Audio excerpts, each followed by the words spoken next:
Let's talk about whitewashing, because a lot of you don't believe that whitewashing is a real thing. Abraham Lincoln, the 16th U.S. president. If you've done a little research, you will know that Abraham Lincoln was of Melungeon descent, which is a triracial identity of Caucasian, Indian, and Negro.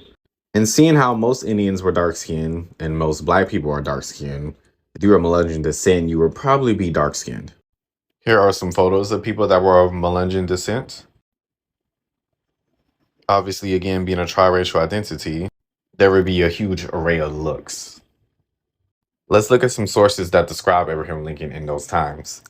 I see very plainly Abraham Lincoln's dark brown face. This was a quote from Abraham Lincoln himself. If any personal description of me is thought desirable, it may be said I am in height 6 feet 4 inches, nearly, lean in flesh, weighing on average 180 pounds, dark complexion with coarse black hair and gray eyes. But do you ever see any picture or portrait of Abraham Lincoln showing him being dark skinned? I haven't seen one. Okay, let's talk about Daniel Webster.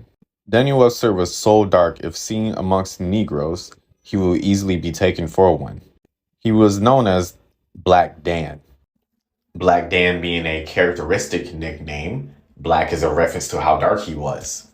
So swarthy was his complexion that the Deweys took him for an Indian. So what Caucasian person have you seen that is so dark you will mistake him for a black person, or so dark you will mistake them for an Indian?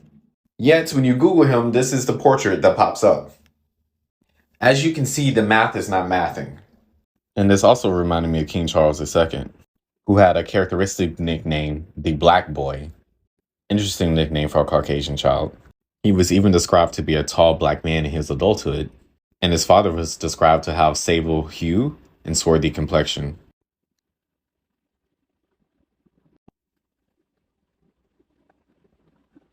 And there was a pub created in honor of King Charles II that was also called the Black Boy, but the logo looks like this. Now, if black was a reference to a Caucasian boy, why would the logo look like this and not a Caucasian boy?